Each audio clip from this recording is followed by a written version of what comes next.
Hello and welcome everyone. Thank you for joining us today for a webinar titled Your AI Transformation Part 2, Real World Use Cases. Today's presentation is a continuation of our webinar conducted on March 12th, titled Your AI Transformation. Be sure to check it out on our Bright Talk channel if you haven't done so already. My name is Patrick Moran and I'm on the marketing team here at H2O.ai. I'd love to start off by introducing our speakers. Ingrid Burton is Chief Marketing Officer and AI Transformation Leader at H2O.ai.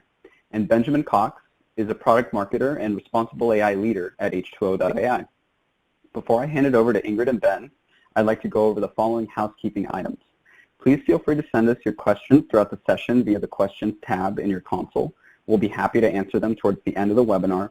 And this webinar is being recorded. A copy of the webinar recording and slide deck will be made available after the presentation is over. Now, without further ado, I'd like to hand it over to Ingrid. Hey, thank you, Patrick, and thank you, everyone, for joining us here today. We're really excited to be able to share some of the compelling use cases that many of our customers are doing right now as they continue to go on their AI journey and continue to make themselves AI companies themselves. This is an overall AI transformation that we see in the market today that is occurring. Kind of the follow-on to this is a digital transformation now is kind of morphing into an AI transformation of sorts. So what I'm going to do today is really cover off on a little bit more background on the company. Again, it should be just a brief review, especially for those of you that dialed into our last webinar or watched the replay.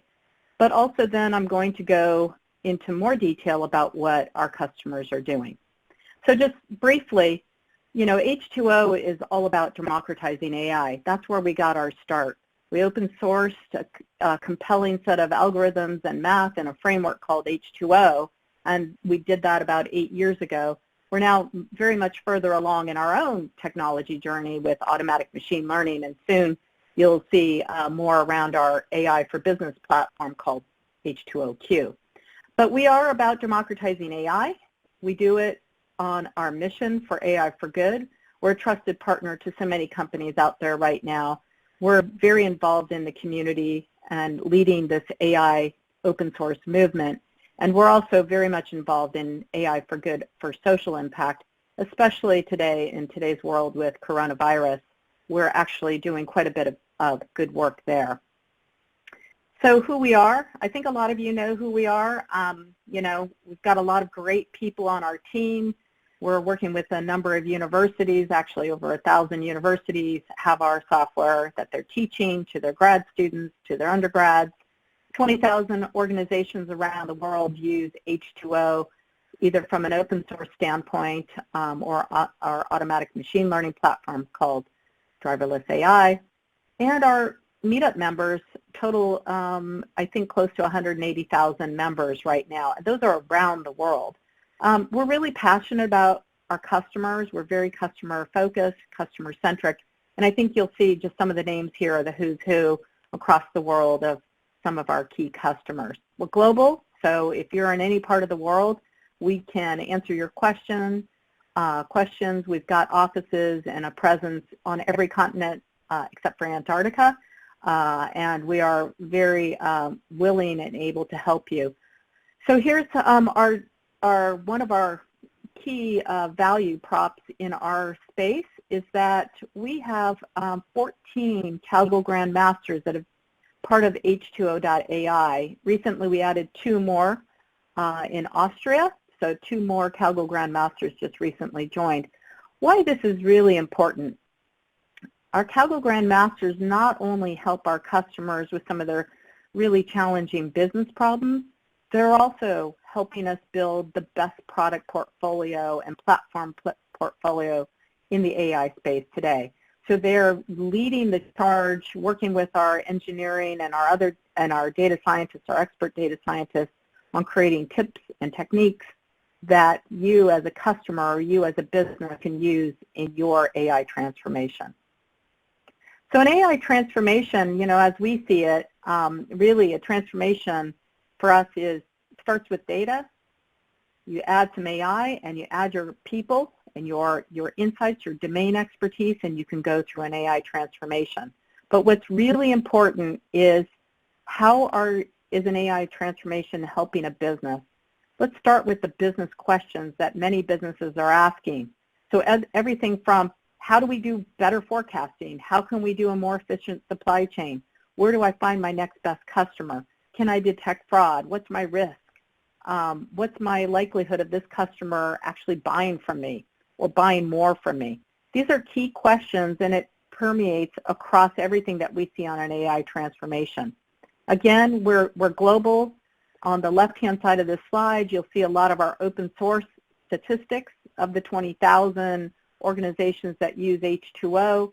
You know, half of them are in the Fortune 500, and then the who's who in banking, insurance, and healthcare. These are just some of our paying customers on the right-hand side. These are quite compelling logos in financial services, insurance, manufacturing, healthcare, and so forth. But let's talk about some of the industries and some of the use cases that we see. So financial services, some of the key, we just named some of our logos here, paying customers, MasterCard, Capital One, Wells Fargo, and Citi. They do everything from looking at transaction fraud, collusion fraud, you know, credit risk scoring, risk detection, anti-money laundering, know your customer, et cetera. These are key use cases that AI and machine learning can solve today. Moving over one column to healthcare and life sciences, this is really where the company, you know, we're focused on financial services, and actually mortgage lending is a big use case right now coming out of coronavirus. But in healthcare, this is right now in the center of our line of sight, meaning we're looking at how do we predict the spread of the pandemic, how can we help do staffing predictions, supply chain in the healthcare industry, how do we get ventilators to the right hospitals. So we're working with healthcare providers like Kaiser Permanente right now on many of those use cases, and looking forward and down the road to how do we help some of the pharmaceuticals, you know, match patients to trials that we need to be doing right now in the world. If you move over one category to telcos, we're global in telcos. We've got large telcos here in the U.S., but also Telcel in Mexico City is using us for everything from, you know, how do they decide on personalized, you know, programs or personalized recommendations to their customers, churn predictions, and so forth.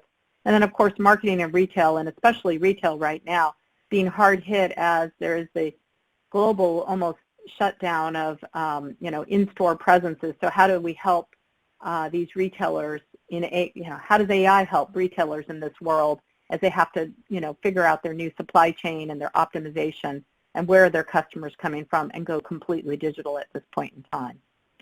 So to date, we have been helping, you know, many, many customers across all of those segments get results. And this is where AI is really helpful, and just categorizing those results from everything from a marketing organization such as EMEA in Canada, who's seen an uplift of 700% marketing effectiveness, credit underwriting. This is a large insurance provider seeing that they're able to save, you know, tens of millions of dollars a year. This is prior to coronavirus. These are all numbers that are validated. Fraud detection, twice the ability to detect fraud, supply chain optimization, taking time out of the system, in some cases 0.25% of the time in terms of building and supplies and materials that they need to do, saving lives with sepsis predictions. This is actually a use case that we've been seeing for a number of years now with Kaiser Permanente, but it is catching on across multiple healthcare systems. Debt scoring out of Brazil, a company in Brazil doing $10 million worth of debt reduction. That's Acordo Certo. Propensity to lease, working with a company called G5. I'll go into more detail, but they're seeing savings of $1.5 million a month in terms of a call center, bad credit detection, model building, and customer churn, to name a few. So let me go dive into some more and get real concrete about some of these customer journeys and some of these stories. So PwC is an organization we've been working with for a number of years now, and they've been on the H2O World stage at our H2O Worlds both in New York and London. We're working with a part of the organization out of the Innovation Center in London that approached us and said, you know, number one, we have a talent challenge. We need to upskill and continue to look at our people in terms of where are they going with their careers, who are we attracting, what do we need to do. The second thing they looked at was they had this whole idea of, their auditors needed to they wanted to get into a new space. They wanted the auditors to look at new problems and not just continue to do manual iterations and repetitive iterations of some of their tasks. Number three, they were going through their own digital transformation, and this is about 4 or 5 years ago, where they saw more and more data coming in from their clients. And they wanted to be able to figure out, we got all this data coming in, how can we marry this with the talent challenges that we're facing, some of the manual limitations that we're having, and actually get to step 4, which is, what can the future look like? What can PwC do differently if we take an approach that marries that digital transformation with AI and get to a different spot in our business? So over the course of a few years, H2O worked very closely with PwC on their AI transformation. So from 2015 to 2017, what we worked on with them, kind of a co-innovation together, was something that was very early work called General Ledger.ai, GL.ai. Thankfully, this project has come to fruition and is in the market today in the hands of many of their experts, and actually won the International Accounting of the Year Award in 2017. We took it a step further in the next few years as that became successful, which is as we move towards an audit.ai model, making PwC an AI company. Think about this. How do we look at what can happen with cash? How do we do cash.ai? How do we reimagine what audit will actually look like? How can we find anomalies in the system and in behavior such that we can catch it in real time or near real time versus catching it at the end of the quarter, right? For instance, if there's a cash transaction that's happening on a holiday, a large cash transaction, and they were seeing this in some of their businesses, how do they find out whether that's fraud or is actually something that was supposed to happen? So what they did is they started, AI can find these things very quickly, and you can find you can create machine learning models that can detect that style of behavior. Is that a fraudulent behavior? Is that just an anomalous behavior? Should we be looking at the rules around that? What should we be doing next? So that was where PwC got, and now where they are is Cash.ai is in pilot live today in many of the hands of their customers and their auditors, and again won the Audit Innovation of the Year Award at the end of 2019. So congratulations to the PwC and H2O.ai teams that made that happen. But basically, we're working with PwC on making them that award-winning AI company.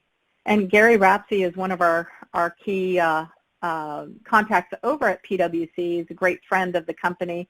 And he said, one of the reasons we are wanting to work with H2O is the passion and purpose around advancing finance and really making democratizing AI for finance a reality. You can watch his videos and his talks on our website, H2O.ai, www.h2o.ai. He goes into even more detail there. Let's take another example here where Wells Fargo, one of our key customers, has an enterprise-wide AI initiative underway. What they're looking for is many of these different use cases, such as anti-money laundering, or looking for, again, fraud detection, or decision-making, personalized banking, and so forth. We're working very closely with them on not only these use cases, but machine learning and interpretability, an area that Ben's involved in, responsible AI with Augusto Donato, the head of corporate model risk. He's very much involved with us in making sure that our products and our platforms, such as driverless AI, are even doing more. But what they're seeing is decreased, very fast deployment times of their models.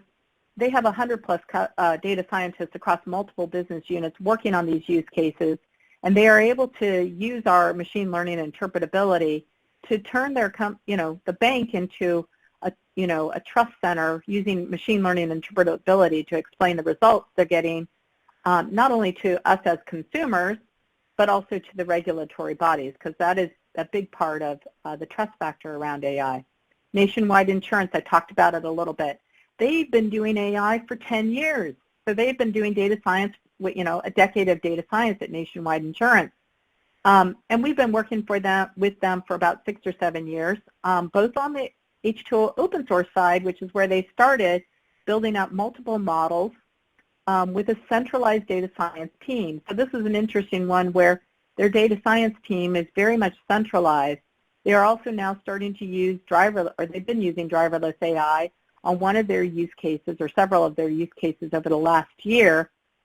But the amazing stats that they're showing us are they scored over 500,000 models that they instantiated over that 10-year period, or 25 billion models from 25 billion models scored. Those are deployments of 500,000 models in the market. Again, they're serving multiple use cases across multiple businesses through the central data science team. So they have a life insurance business unit. They have a homeowners insurance business unit, automotive, healthcare. They even have pet insurance. They're one of the #1 healthcare pet insurance providers in the United States. And so they're seeing, millions of dollars, tens of millions of dollars of savings by using AI and machine learning to give them better predictions on a number of these use cases. Now, turning from insurance and, from PwC and Nationwide Insurance to a large U.S. telco, they are doing amazing work around many of their use cases, from subscriber churn to recommendation engines to even, their campaign optimizations internally, what's the next best offer, to where do we put our 5G network towers. They're modeling all of that, and they are doing, what they're doing is they have over 100 plus, in some cases I've seen these models. They have a model factory they've created. They have over 70 data scientists or more working on these use cases. The time savings that they say they are getting because of the model deployment options with driverless AI are pretty compelling. And again, they're also using machine learning interpretability to report back to regulators and consumers about what they're doing. But another amazing use case. And let me go back a step. They started with just maybe one use case around churn prediction of their consumers. So that what they're looking for is, you and I are consumers of, possibly their product, or essentially we each have a cell phone. They're trying to look for our patterns. What are we going to do next? Are we going to, upgrade our phone? Are we going to upgrade our account? Are we moving around? What's an offer, Ingrid would likely click on versus what I won't? And I get served up personalized ads based on that. So they started with churn prediction, and moved from there to now all these other use cases. So starting with, one recommendation we make to all of you is start with one use case or two use cases to see what results you're getting and go from there. Franklin Templeton, a really great customer of ours that has been working on, where are they at with personal loans, and now it's becoming even more compelling with the coronavirus situation, and now the trillions of dollars that are going to be pumped into small and medium businesses and large businesses in order to help recover from the impact of coronavirus. They have 50 plus data scientists working on driverless AI across 5 different business groups, but they have their bond trading platform right now in personal loans. They're using AI models in production to influence millions, tens of millions of dollars of decisions right now. But right now, in the coronavirus landscape, we are working with a number of major financial institutions on loan predictions, whether people are going to be in default, whether they need to go on some kind of forbearance program. And that's, you start small, you go larger from there, and this is exactly how people are starting their AI transformation and their journey. Let's pivot now to a smaller company, Hortifruit, based out of Chile in Latin America. They are the largest, one of the largest producers and distributors of the world's berry production on the planet. So we're working with them, or they're actually working quite independently. They have only 2 data scientists that really just picked up driverless AI and were able to get an immediate impact. So what they're trying to do here is, or what they are doing is, They have farms all over the world, whether it's in Peru or Mexico, Spain, Morocco, Maine, and Mexico. So they have various farms all over the world with various varietals of berries, whether it's blueberries or raspberries. They do a number of berries, different conditions on the soil, different conditions in weather, different hemispheres. But you and I, as consumers of berries, one of my favorite fruits, it's not my favorite fruit, how do I get fresh blueberries in the off-season in California? Well, they're probably being shipped from somewhere else on the planet. And so they are determining what's the best route. This is a supply chain optimization problem. What's the fastest route to market between the farm that it's being grown and picked at to how do we distribute those berries in the fastest path to the consumers that want those, to the final destination. Is it a shipping container? What shipping container? Which ship? Is it an airplane? Is it by rail? How do we get the fruit into the market with the least amount of spoilage? Because if you have spoilage at the end of the day here, at the final destination, who pays for that transportation cost? Who paid for that shipping? Who made that happen? Well, Hortifruit would have to pay.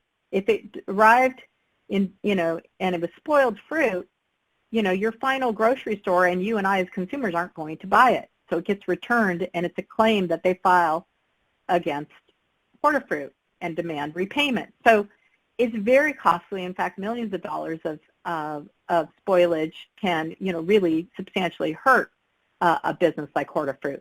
So what they're doing is they're creating models, started with one or two models around every farm, every varietal, every destination. And you can imagine this is a multiple matrix problem where they're creating a model factory in the space of fruit and distribution. So distribution network here, they are seeing their claims have gone down, they're optimizing their supply chain, and they're saving millions of dollars. Here's another one. I talked about them briefly. This is G5 out of Bend, Oregon. This is a company that does marketing for real estate companies. So what they're trying to do, or what they are doing, and they focus on rental units, senior housing, and storage units. So they did an entirely new approach. They did not have any data scientists on their team. They had a data engineer and a really smart analytics person, Martin Stein, who then took 100,000 call records that they had on file, historical data, and looked for sentiment analysis through H2O and did some really interesting models in driverless AI to figure out whether or not a potential call or potential touch with an end consumer would result in a lease. So they're able to, sift through massive amounts of data and figure out what was the pattern that they were looking for. So now they have 95% accuracy of leads to a lease, leads to leases, and they are saving their real estate clients $1.5 million a month in total. So that's a lot of money. That's where real estate, companies are always lean and they're trying to get the most dollar. So they don't need to spend as much on, plastering the planet on, here's where, let's advertise across Google here. No, they can very much pinpoint who they're going to go after. Now, where does this come into play with coronavirus? It's having an impact. They're creating models today on senior housing and where the spread of the disease might happen and get in front of it as opposed behind it, because we don't want another tragedy in a senior housing complex. So they're working diligently on that because they know the data, where the data is. So I applaud them for doing this particular use case. It will really make a difference in the world. So G5, another, starting with a very small use case of can we predict which one of these phone calls or interactions coming to our website or to the real estate agent's website will result in a final lease. Let's not waste our time with those that will not. So this has had an immediate impact, and they've been in production now for, I would say, 18 months in time. So really compelling. So I'm going to hand it over to Ben, and I'll drive the slides, Ben, but I'll hand it over to you to talk about how others can get started on their AI journey. Yeah, thank you. Love to jump in. So I think a lot of questions that come up in this space are, okay, you've made this decision that you want to invest into artificial intelligence, machine learning, data science, but how do you really do it? And I think the problem that occurs in industry a lot is failing to understand how to actually do it and what the risks and requirements associated with it. So what we're going to do here is we're going to walk through essentially how this is done, what questions should you be asking, and like how we specifically do it at H2O, because our model is definitely different than industry. So 5 key steps, right? I think you have to start asking questions about the company itself and how it's going to adapt to this change. Creating a data culture is something that's been kind of pitched for the last few years as digital transformations have overtaken and digitization has occurred. It's really about getting a data culture and getting a organization that is data ready. So it's not just about having databases or having a good data structure. It's about understanding that data drives insight and going from there. Asking the right questions is really important. We put up a few slides back some of the questions that you might be asking as a business. But for data science and predictive analytics, it's actually twice as important, because a lot of times you are trying to solve for something, but you actually need to solve for the opposite of it or the reciprocal of it. So asking the right questions is critical for data science success in general, but we believe it's super important. Community, this one's also great because the AI and machine learning community is very democratized. A lot of businesses are typically very cagey and guarded with their intellectual property and the things that they find driving value, but H2O has been a part of this for a while from open source, and really what's great about this space is that the newest, latest, and greatest models are just being put up publicly and being improved publicly and collaborated on publicly. So getting a community and getting relationships in the data science community is pretty critical. Data and technology is usually where people start, but it's kind of for us, but it's about understanding, do you have data?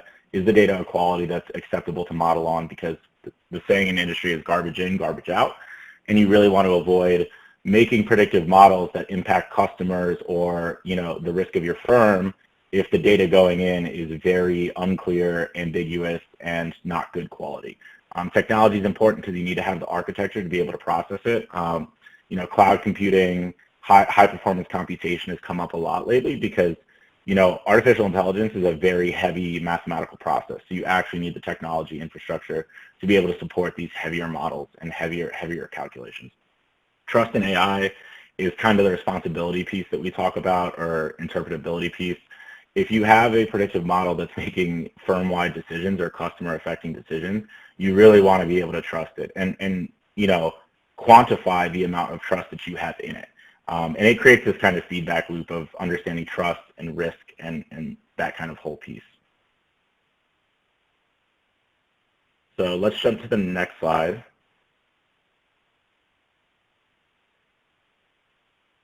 Yeah, so engagement cycle, right? It's not, I think there was some industry skepticism a while back when some of the early players in artificial intelligence would say, oh, buy our software, deploy it, and now you have AI running your company, or you have big data running your company. It's really not that simple. It would be great if it was, but it just isn't. So the way that we like to engage with our customers, and this is where we get a little different than most folks, we start off with a data assessment. We have to know what the quality of the data that you're working with is. A lot of times it requires going and hunting it and figuring it out and trying to identify where it is, how do we stitch together the sets. And then we start to do use case workshops with our experts, our category grandmasters, our product experts. Really, the thing is a lot of times we'll get called in, or consulting firms will get called in, and customers will think that they know the problem that they're solving for, and they're just incorrect. So we want to do use case workshops to talk the problem through, find out what the actual need is and how to solve it, or if it's solvable at all. And then finding, the key with these use case workshops is finding the things that have the highest value, whether it's cost cutting or revenue generating. We want to find the alpha. Accelerated model development is really where we kind of shine. What happens in these types of engagement models or firm transitions are they'll decide they want to go into data science, they'll get a lot of data scientists, or they'll hire a bunch of consultants, and they'll be building models from scratch. They'll be trying a bunch of different things, and a lot of time is spent on the actual modeling piece. That's why we built Driverless, is so we can just automate end-to-end modeling as much as physically possible. This is where we really have the ability to rapidly prototype a lot of different use cases and test them for signal. What happens with this is you really want to you can have a use case that you think you want to do, and then it'll turn out that your data will just not be predictive enough to create some sort of value.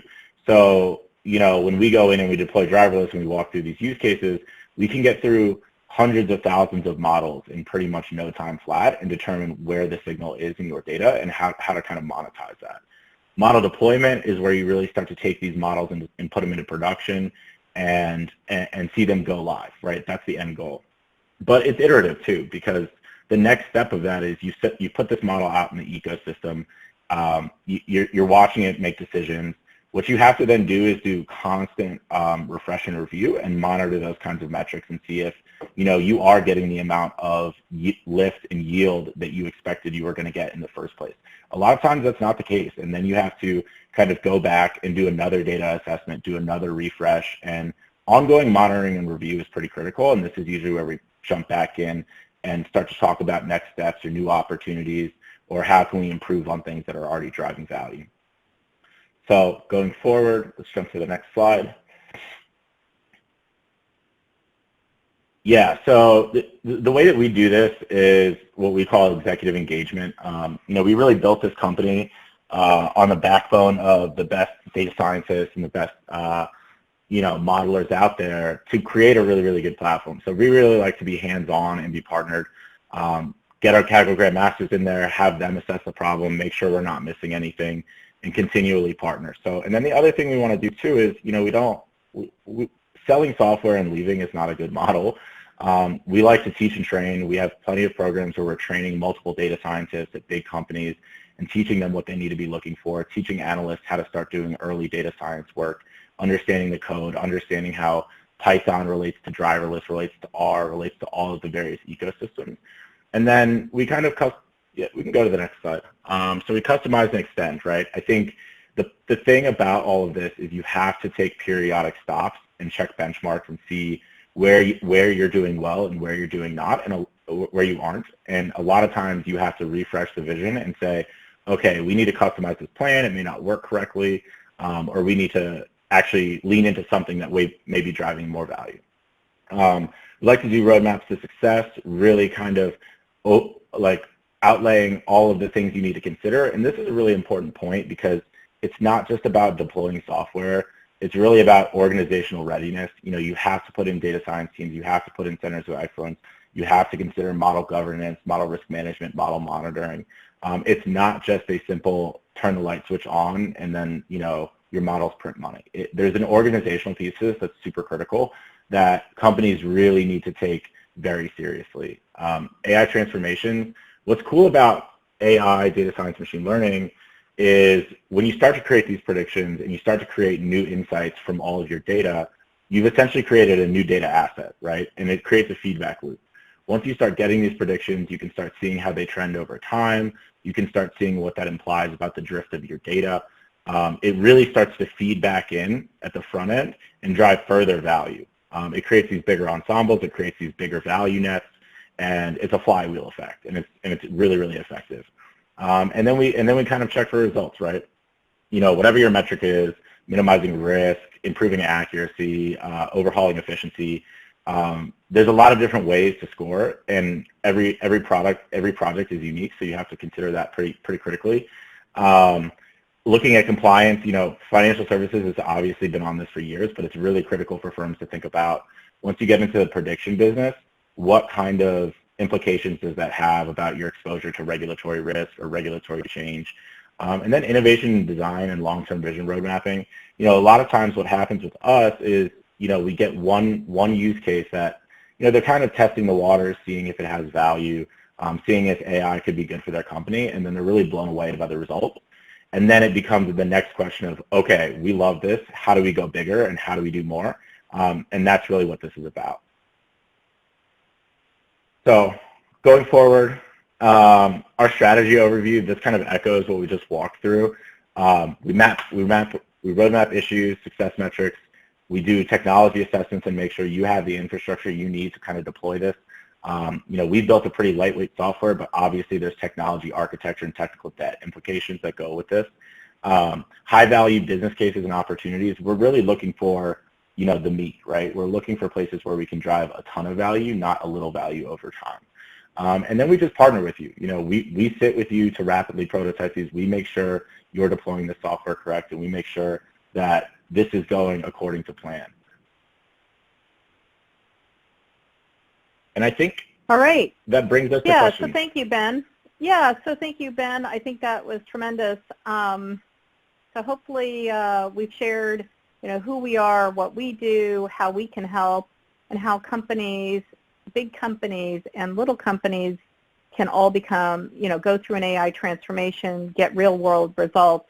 And everybody is, slightly different, but at the end of the day, it really is about getting results with AI and with the data that you've been gathering for years to go get insights, make predictions, and have better business outcomes. So with that, Patrick, maybe we can see if there's any questions on the line. Yes. Thank you, Ingrid and Ben. We have some great questions here. And for folks on the line, please start typing your questions in. We'll get to as many of them as we can with time permitting. The first question I'm seeing here is, machine learning models are trained on data. COVID will have a significant impact on this data. Will any of the models break, or are they robust and flexible enough to withstand this aberrant global event? And then part two of the question is, what are the model maintenance considerations that customers will need to address as a result of COVID? Yeah, Ingrid, can I take this one? Yeah, go ahead. It's like, wow, I could talk about this for hours, but go ahead. Yeah, so this is super important. To put some context to it, a lot of statisticians refer to 2 sigma as the confidence band that you want to be in. The unemployment report from last week, not even including this week, was a 30 sigma event. The amount of out of range that is for most statistical models is mind-boggling when you get under the hood of it. It's really like once in a millennia event. So model breaking is not a term that I would necessarily use. Models definitely will be surprised at the data coming in. But one thing that we really, really push for at H2O is responsible AI. The reason for this is because you want to understand why models are making predictions. And when you start to look at machine learning interpretability and responsible AI, what you end up doing is you create much more stable models. There's been an industry trend that's like not great, where companies are getting very excited about using deep learning, and they create these massive, hundreds of hidden layer deep neural networks that essentially overfit. And that's a big problem. I think what we see all the time is you have a company that has this model that's 95% accurate, and then they throw a very deep neural network at it to get it up to 95.1%. But what you end up doing is you're dramatically overfitting to the data that you've seen in the past, which means you're less flexible or more inflexible to data being presented in the future that doesn't match that data profile.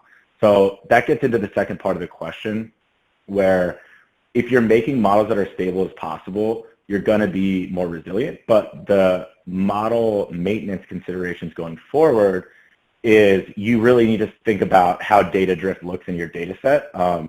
Black swan events like this or the global financial crisis are really hard to predict, pretty much impossible.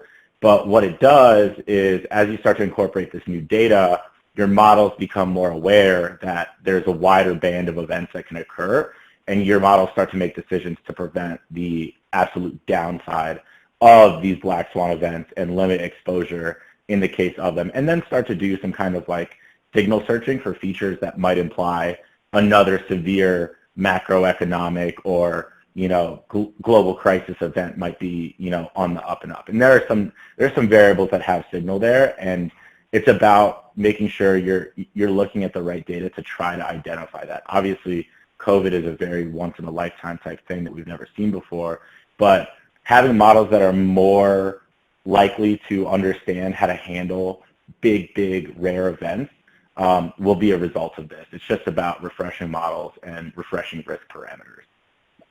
Yeah, and I would just add, Ben, really good response there, but I would also add that we're working with some of the major financial institutions right now on, bringing in new data.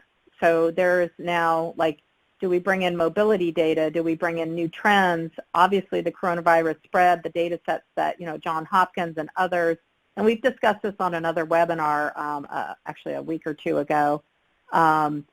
Those new models, or those new data sets, are going to be really critical as we move forward, knowing where things are happening, who's most impacted, not just hearsay, but real data. And that data exists.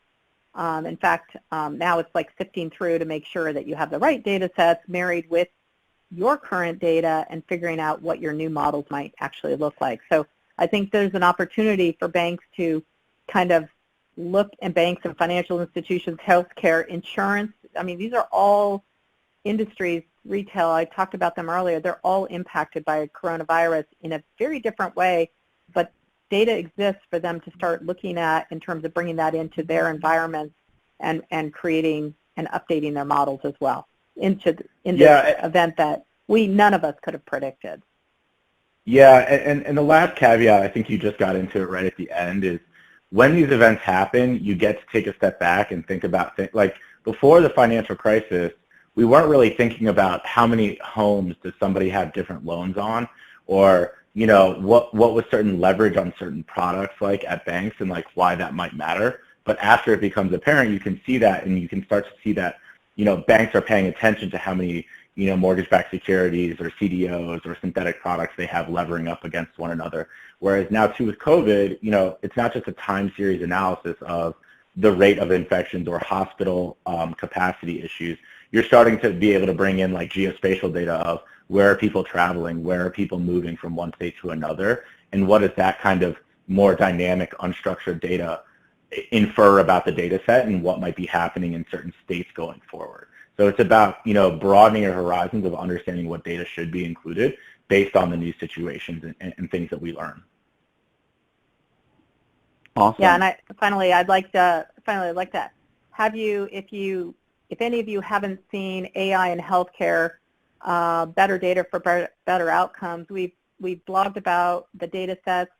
It's on our blog site, but also we did a webinar that was heavily attended a few weeks back where you can see some of the work that we're doing, early work, and we have another webinar coming up on AI in healthcare. And we're going to be showing real-time data that we're getting from coronavirus and some of the trends and things that we're seeing. So check it out on our website. Thanks. Go ahead, Patrick. Great. So next question is about PwC. How long does it take to deploy GL.ai and Cash.ai? How long? Yeah. Well, it took them several years to create the product. I mean, they're very, they're one of the big firms out there, and they really needed to make sure they were doing the right things. I think it's just software, so they're deploying it. They've deployed both. One is in pilot, so Cash.ai is still in pilot with a number of their clients and with a number of their auditors. How long does it take? It's software, and now they're running it against real-world problems. We could do a whole webinar on that with them. Maybe we should, Patrick. All right, add it to the calendar.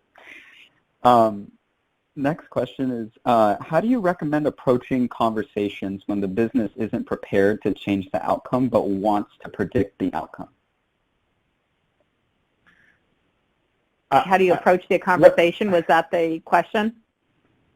Yeah. Any recommended approaches? So let me start, Ben, and then I'm going to turn it over to you. So I think we made this point in the last webinar as well as this one, which is, and maybe I'll say it even more clearly. The AI transformation is as much a cultural transformation inside of a company as it is a technological one. We cannot stress enough that business leaders need to understand, consumers of the data need to understand that this is just another approach to figuring out, are you right or are you wrong? How can you use data to get an impact, an outcome, a result? So asking the right questions, you can't just, as we've heard from one CDO that we're working with, the business is asking him to sprinkle a little AI on that and you'll figure out the problem. It doesn't work that way, right? You need to know what you're trying to solve for. Are you trying to solve for a prediction, a forecast, etc.? Or are you trying to solve a different problem? And what is that problem? Where is that data coming from? So it's as much conditioning all business people within an organization to understand that AI doesn't solve everything, but it gives them an extra insight that they may not have looked at before. It's giving them, we see it all the time, even in our own data for the company. Give me an interesting insight. Find something new that I didn't know. And I find that to be true almost, on a very regular basis of what we're seeing with data. So go ahead, Ben. Yeah, so I'll hit this from a quantitative angle. In the scenario of you're trying to predict a future state or a future outcome, but not actually change that outcome, let's say, a market crash or a very high uncertainty event like we're dealing with now, this is what you sort of see in quantitative hedge funds and data science companies where, okay, so say we're predicting that, or we're going to predict that the market will sell off, right? You're not trying to change that end event, but what you will do is if you've confirmed that that's your prediction, you'll start doing other things in the background. Like if a fund knows that that their prediction is that the market will go down, they're not trying to change that end result. What they'll start doing is they'll start readjusting their portfolio, adjusting their trading strategies to be more prepared when that situation comes, whether they want to capitalize it or whether they just want to mitigate risk. So it's talking about organizational, and with companies, if you see that an event like Corona is going to happen, or you believe that something will cause great unemployment or these large, big, damaging effects, what you'll start doing is the companies will start raising cash, reducing risk, freezing budgets, lowering headcounts, and starting to make themselves more resilient should an event like that occur. So it's about the interim things to be better prepared for when that future state would occur.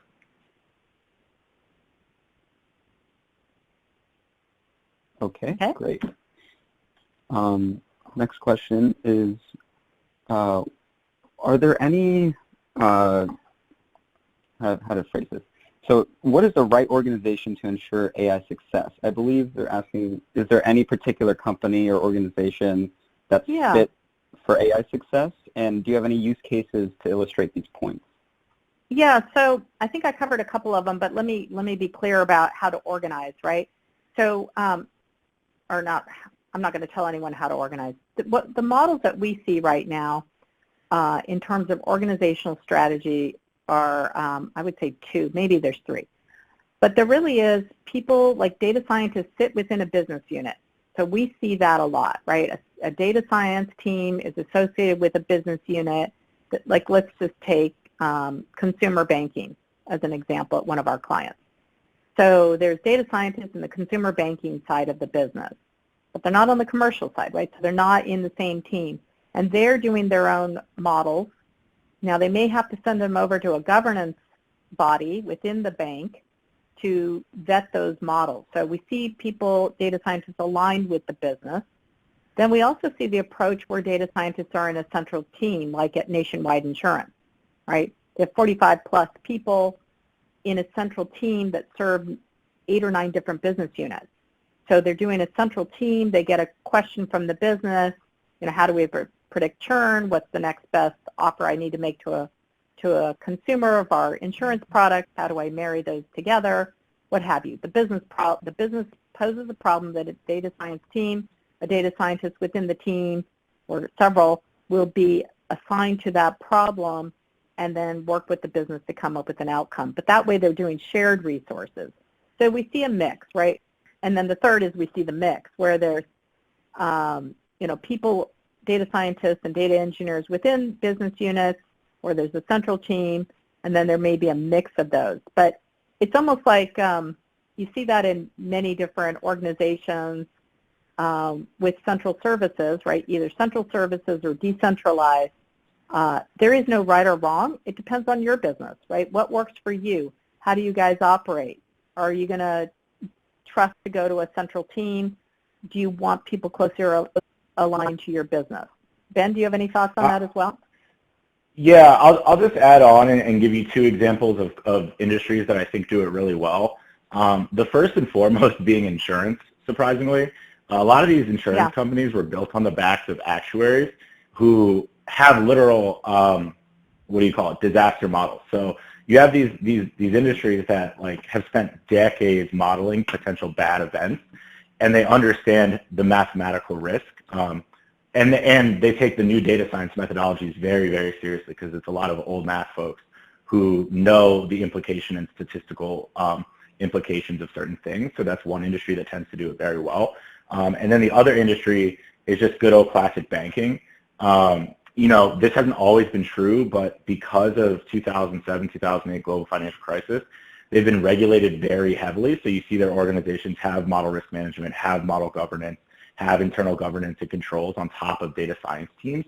So you have those organizations, especially the leading banking institutions or the more tech-forward banking institutions, who actually have a very significant and well-designed architecture around getting in the business of predicting, things for customers or predicting risk. So those are the two I say would be like golden standard for typically getting it right. Okay. Right, next question. Next question. This one is kind of piggybacking off of the Corona discussion. Considering additional data sets being incorporated as a result of Corona, are you looking at enabling your customers to share data in a safe environment? For example, telecom with transportation with finance? Yeah, good question, and yes, we are. So the idea of a data marketplace is definitely something all of our customers want. So we're looking at that. Stay tuned. All right. Then these just a couple questions regarding specific industries. Like, have you applied AI for investing in public equities? Actually, yeah. I think. Yeah. I think. I'm not positive what your definition of public equities are, but the example that we gave on Franklin Templeton, they actually created a very compelling, municipal bond trading model factory based on driverless. So that definitely exists, and especially when you talk about public financial instruments that tend to have pretty wide spreads, high touch data science tends to be really good at ascertaining which kind of bid-ask spreads for certain bonds, treasuries, municipal products tend to have some kind of signal. Because those are actually it's great because those are typically very overlooked markets, which tend to be very good for data science or quantitative analysis. Yeah, and I would add that we've been working, one of our clients, Market Access, they're quite public. They did a press release. They actually won awards as well. Their entire bond trading platform is based on H2O, open source, and so they run about 24,000 bonds and do updates every, I don't know, I was going to say 15 seconds, but I'd have to double check that. But 24,000 bonds running daily using H2O models to predict what's going to happen next. And they're looking at signals such as, Twitter, social signals like Twitter, the news, things like that, and that's part of their model. So they've done an excellent job doing that. And so the scale of that AI transformation that they embarked upon is just mind-boggling to me. So the data, the scale is pretty compelling. So Market Access, you can find it on our website. Great. Now pivoting over to a different industry, do you have a machine learning success story for a semiconductor company? So not that one comes to mind.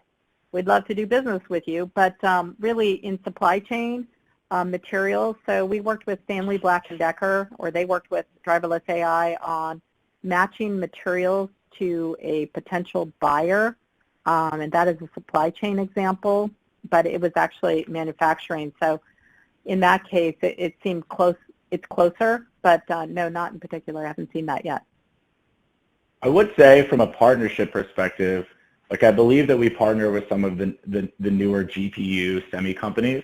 I want to say NVIDIA. I'm not totally positive. Well, no, NVIDIA, well, yes, Ben, NVIDIA is an investor in H2O because we accelerate on GPUs. So, yeah, so that's a partnership more than, you know, direct sale. Yeah. All right. So this is maybe more of like a philosophical question, but AI is a tool. Why do you think that many businesses think a tool will solve problems that is not designed to help address?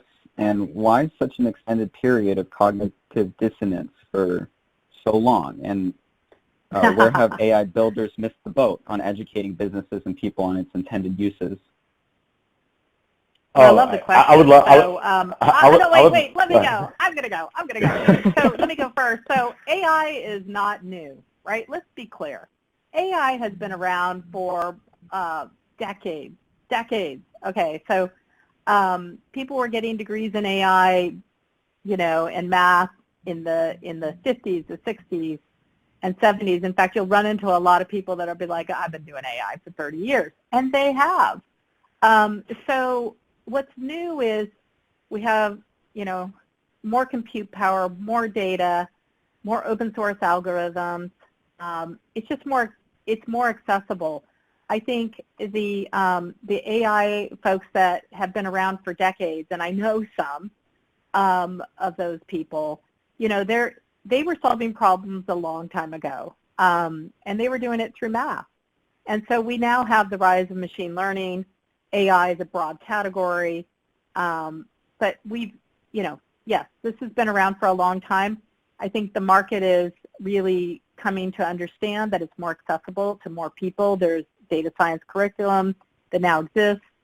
Ben, I don't know if you wanted to add to that, but it's not a new field. It's a field that has gone through what we call the AI winter, probably, I don't know for how long, but has reemerged. I would say we're in the AI spring right now. But go ahead, Ben.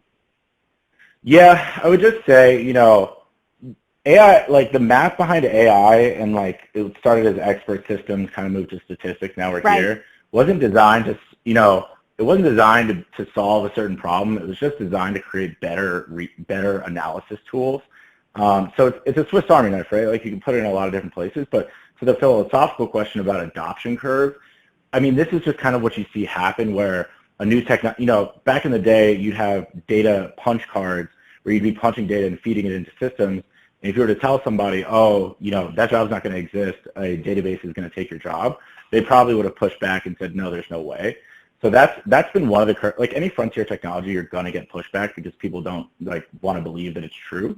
But then there's a second layer of this where AI has been kind of butchered in the media, where people think Terminator, where people think robots taking my jobs, thinking complete robotic factories. So there's a societal shift as well, where a lot of people don't want to lose their jobs to this kind of stuff. But what you'll see when you go into companies a lot, and this is, you know, my former life, where either a company would say, no, this can never matter to my business, I just don't believe it, which is what you're kind of talking about. And then you'll have the other side of the coin where they've seen one successful use case, and then there's how many people can I fire? And both of those angles are wrong, but it's about, one of the things that we talk a lot too is risk versus trust, because a lot of companies and people are just always going to be a little on edge about very many decisions being made mathematically and systematically. It's not as big of a leap as you think because you've been using data to make decisions a long time, but for some reason with AI, it's the idea of going fully systematic or fully automated. That gets people a little nervous because then you have to have that kind of organizational conversation. So it's just about like softening the conversation and having a more, you know, empathetic transition where you understand certain jobs will get changed, certain jobs will be improved and augmented, and it's just about doing that versus saying, hey, we want to, you know, gut your workforce, which you don't want to do. All right, great. Thank you, Ben. I think we're out of time. We're at the top of the hour, so we want to thank everybody. Were there other questions? Patrick, I think we're out of time now. Yeah, I think we're running out of time. We do have a couple more questions here that we will follow up with you via email. But I want to thank Ingrid and Ben for taking the time today and doing a great presentation. I'd like to thank everyone who joined us on the line as well. The presentation slides and the recording will be made available on Bright Talk after this presentation is over. So we hope you have a great rest of your day. Thank you, everyone. Bye.